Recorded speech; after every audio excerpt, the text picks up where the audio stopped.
Hi folks, this is Guy. Now, if you've watched any of my other pest control videos, you know that I've been doing this a really long time, and I was licensed in several states, but I'm not licensed anymore and I'm retired. But I wanted to share some information that I gained over the years with you about pest control to try to make this a lot more cost effective for you. There's really no reason to go out and spend a lot of money on a pest controller for something you can do yourself very easily. Now today, we're going to talk specifically about ghost ants.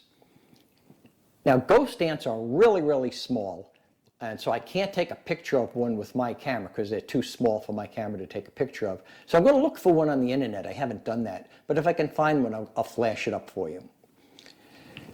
Now, if you look at the videos on ghost ants, the YouTube videos, they're going to tell you things that really aren't true, like ghost ants, the way to treat them is to treat them from the outside.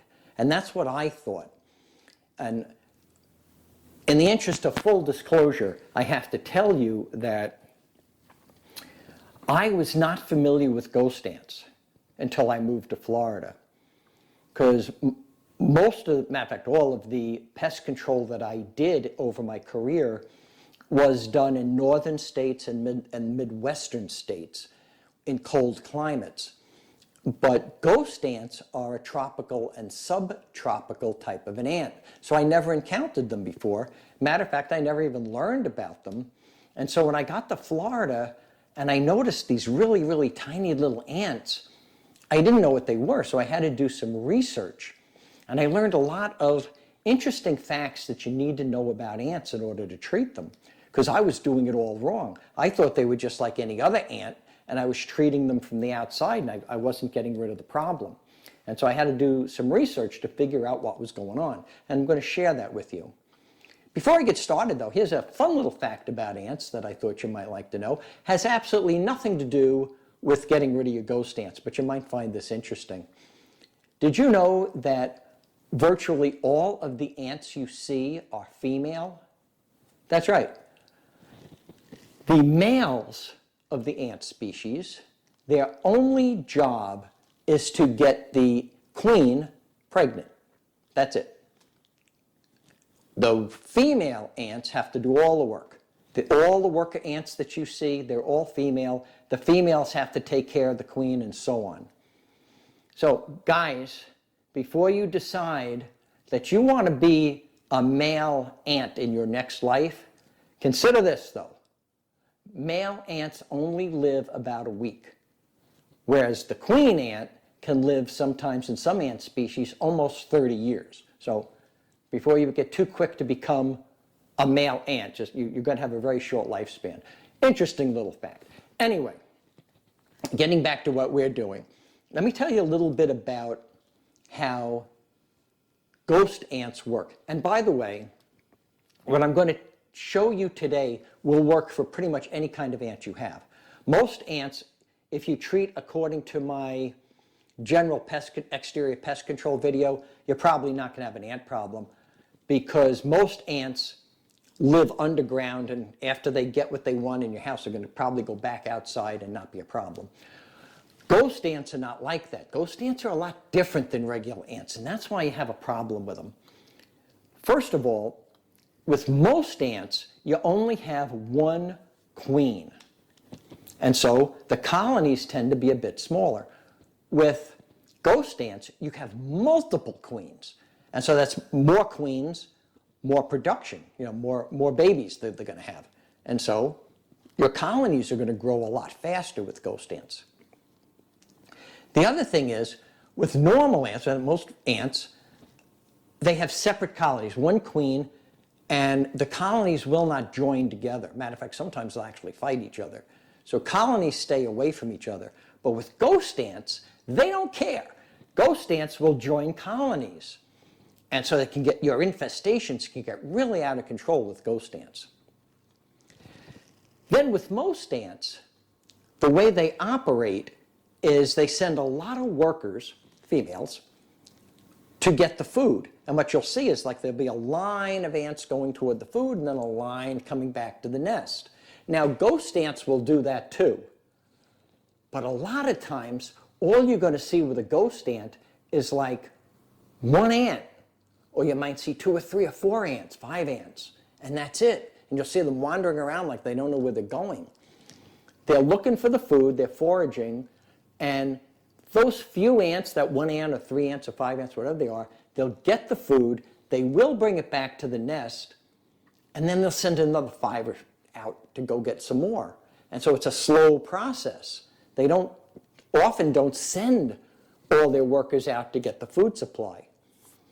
Now that's a problem if you're baiting them, because they're only going to get a little bit of bait at a time and bring it back. And so one of the things you need to know about ghost ants, if you have a serious infestation like I did when I moved in here 8 years ago, this was a foreclosed house, was probably vacant 2 or 3 years, and as a result, the ghost ant infestation was massive in this house.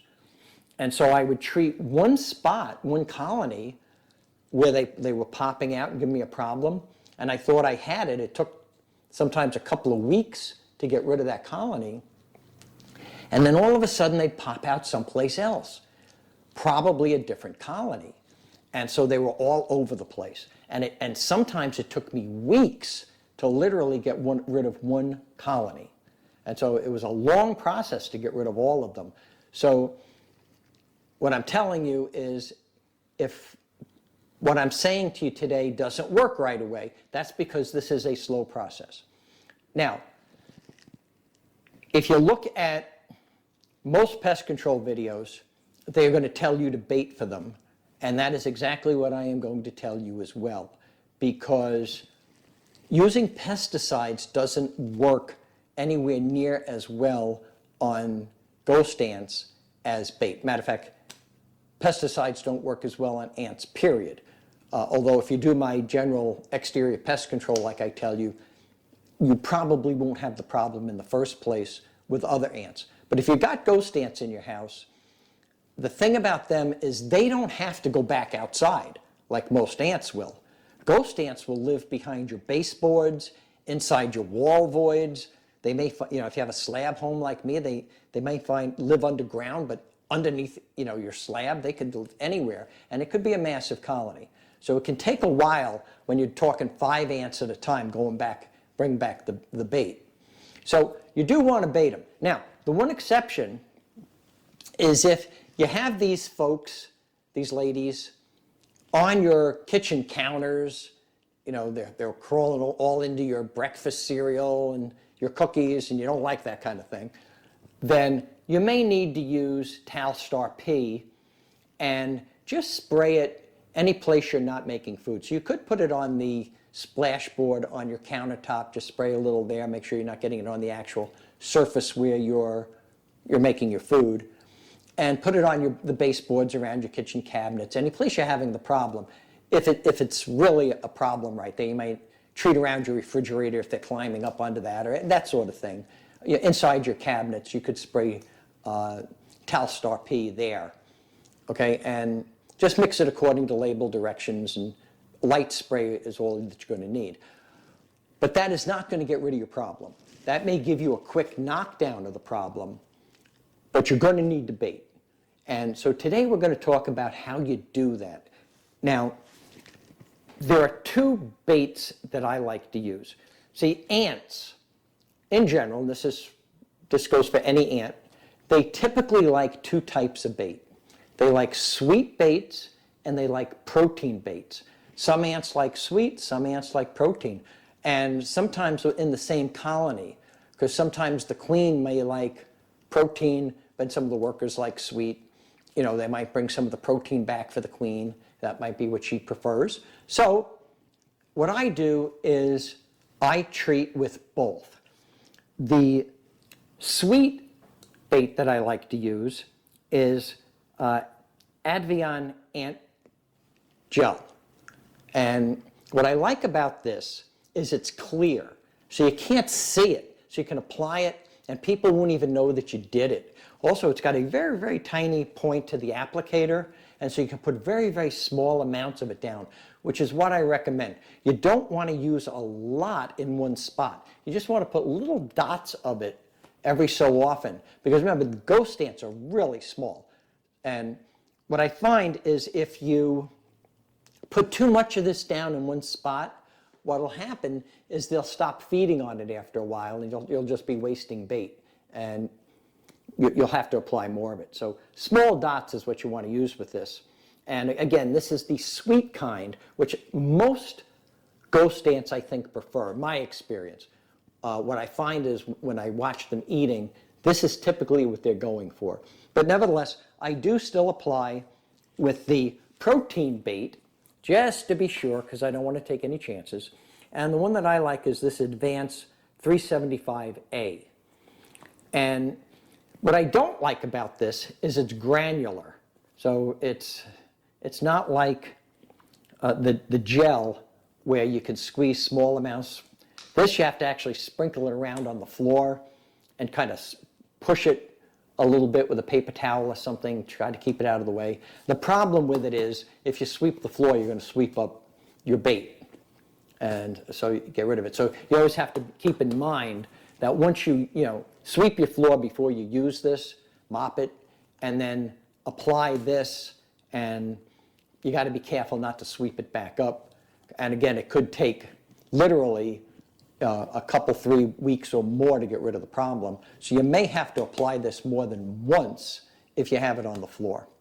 Right? If you're putting this on a countertop or something out of the way, that won't be a problem. Okay. So now that you've seen the product and you know a little bit about ghost ants, let me show you how to apply the product. Okay, I'm going to start with the Advion ant gel. Now, you could apply it on the floor here, right, where the baseboard meets the floor. But again, if you mop, you're going to be mopping up your bait. So what I prefer to do is put it a little higher on the baseboard. And again, it's clear, so you really can't see it. So you can take and put just a little dot there. You probably can't even see it. I'll try to zoom in on this and just put them 3-4 inches apart, like that, wherever you have the problem. Don't need to bait any place you don't see ants, but if you see it, that's where you put it. And then, very simple with your ant bait, so just sprinkle it around a little, and just take something, I should have a paper towel, but anything, just sweep it up, push it into where the baseboard is to keep it out of the way. And that's all there is to it. I probably used a little bit too much there. You don't need a whole lot of it because these are ghost ants. I probably applied just a little bit too much of it. So you could spread it out a little further if you want. They don't eat a lot because they're little. Okay? All right, let me show you how to treat a counter. This is your typical countertop. And again, you have to be careful if it's a food preparation area. You don't want to contaminate the place where you're making the food. So if you're spraying pesticides, if you need that quick knockdown, you want to spray, right in here. You try not to get your spray anywhere where you're preparing the food. When you're putting down your gel, again, you can put it little spots right along here, and that will not get in the way of your food preparation area, or you could put it on the top here. Matter of fact, I would do both, just little spots. And you can see, you can't hardly even see those spots because it's clear and they're tiny. And again, with this, not going to use so much this time. This doesn't take much because these ants don't eat a lot, so just spread this out a little bit here and just push it close to the baseboard. You don't want to get any of this into your food, obviously. And you could, put a little up here as well and just push it like that. you know, just be aware of it. Again, when you're cleaning, you want to be sure that you don't remove your bait, and if you do, just replace it. Naturally, once you know the problem's resolved and you don't have any more ants, you can remove it and just take it away and you'll be done with it. Again, it's probably going to take from days to a few weeks, and you should resolve the problem. Okay, folks, that's about it. One thing I forgot to mention, though, is the ants kind of like their bait fresh. So check every day to see how the ants are doing on your bait. If you don't see them there, that one or two things could be happening. Number one, you may have gotten rid of the infestation, or number two, they may not like your bait anymore. They want some fresh bait.